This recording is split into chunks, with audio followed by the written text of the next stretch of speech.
Yes, ladies and gentlemen. What can I say? This is Spawn for the good old Super NES, released in October of 1995 by Acclaim and developed by Ukiyote. Ukiyote is most known for the SNES gem Sky Blazer. Later in this video, you will probably see the similarities between Spawn and Sky Blazer in terms of graphics and gameplay. Spawn for the Super Nintendo happens to be released 2 years before the 1997 live-action film. Now you may ask this question: does this game have anything to do with the movie, or vice versa? No, it doesn't. If anything, this game is loosely based on the comic book series, as well as the animated series produced by Todd McFarlane. Now, reviewers back in the day have panned this game, given scores of 6 out of 10s and whatnot. Even Nintendo Power themselves gave this game a passable/average rating, and I do feel the real reason why this game was panned is mainly because of the relentless difficulty involved. What do I have to say about this? I know that if a game is hard, I don't bitch or moan about the difficulty involved. To me, despite how difficult it is, the game is still beatable, let alone enjoyable, if you know what you're doing. So if you played this game in your childhood and you hated it, never fear, kidThunder is here to clear up all those bad memories of yours. It's been 16 years since this game was released, and now let's see how it holds up today.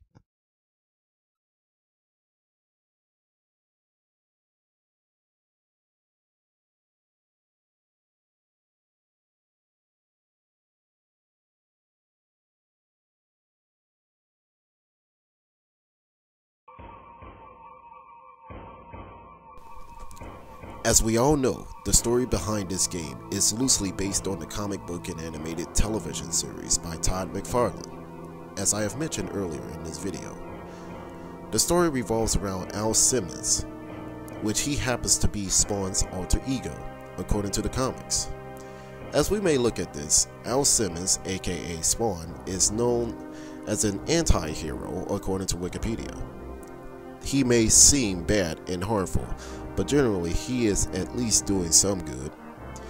In this video game adaptation, Spawn is confronted by certain villains according to the comics, such as Overkill. As far as the story goes in this game, 13 kids have been kidnapped and it's up to Spawn to save them. But it's not an easy job. A guy with an unknown name has hired a bunch of thugs to bring you down. But this fellow with an unknown name didn't know you can fight. Maybe you still have a chance to save the kids and slaughter that fella with an unknown name.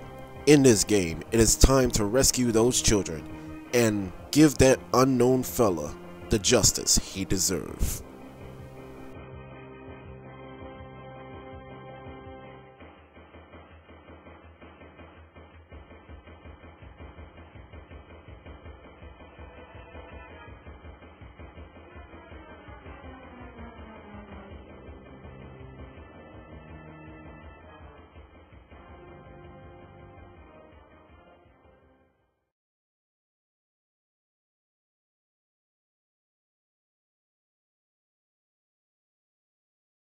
This game is part side-scrolling platforming and part beat-em-up. Throughout the entire game, you're on a mission to bring down the culprit responsible for the children kidnappings. This game may sound simple enough, but it's ridiculously hard to play, let alone hard to beat.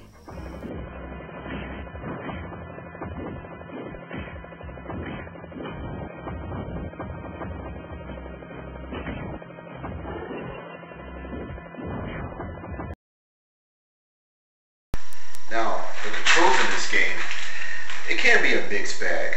Now, you might ask the question, why do I ask that? Put it this way. Now, I understand how to be familiar with the Super Nintendo controller, okay?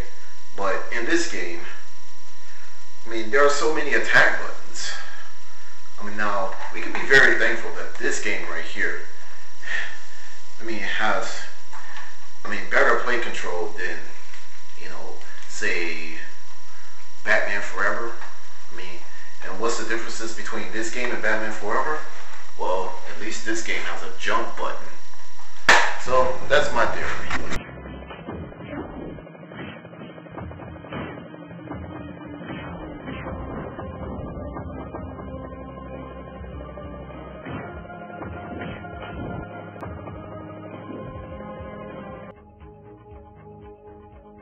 Spawn can also wall kick just like Mega Man X and Ryu Hayabusa. However, it takes time getting used to, especially if you're in tight spots where you are jumping to a higher platform, but you must be careful to make your next move on where to jump. If you fall off, then that is your problem, my friend.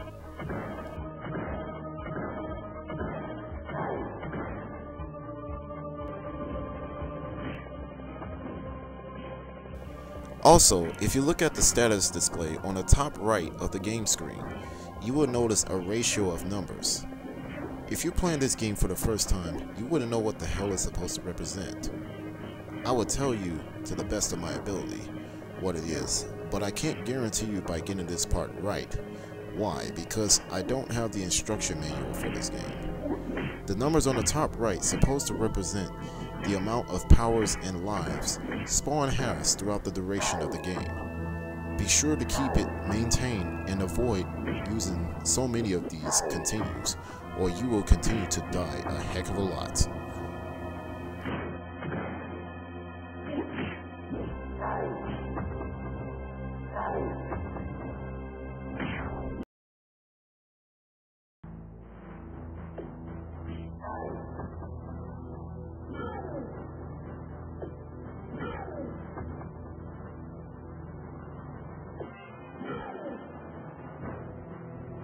The bosses in this game, holy crap, they don't mess around. If I were you, keep your guard up because they will randomly savage your ass all across the game set.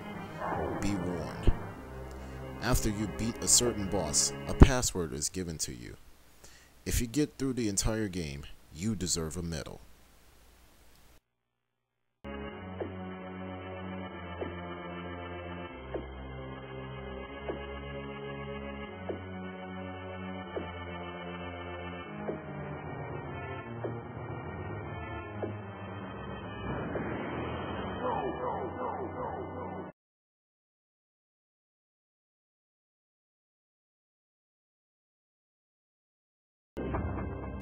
On many occasions of this game, the art style is very good, due to its comic book style graphics.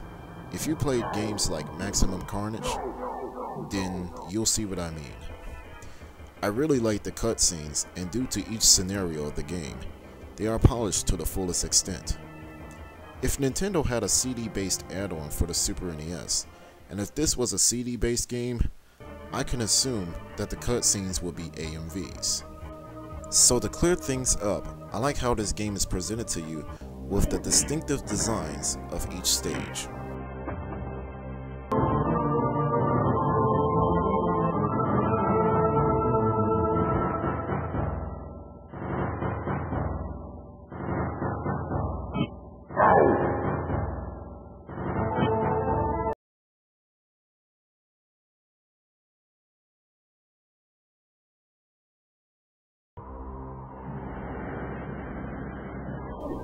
The soundtrack is a mixed bag. Some of you might think everything fits well, and some of you might say it's not so great to listen to. Personally, I remember playing this game on an emulator, as well as the other game, Sky Blazer.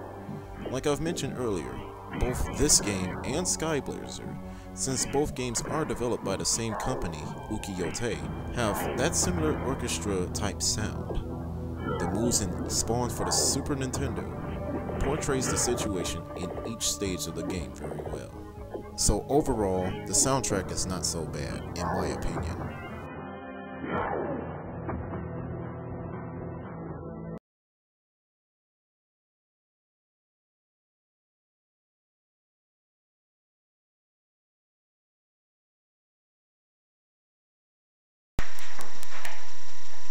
Okay, ladies and gentlemen, this is my final verdict. Spawn for the Super Nintendo isn't a bad game. So, you might say that it is otherwise.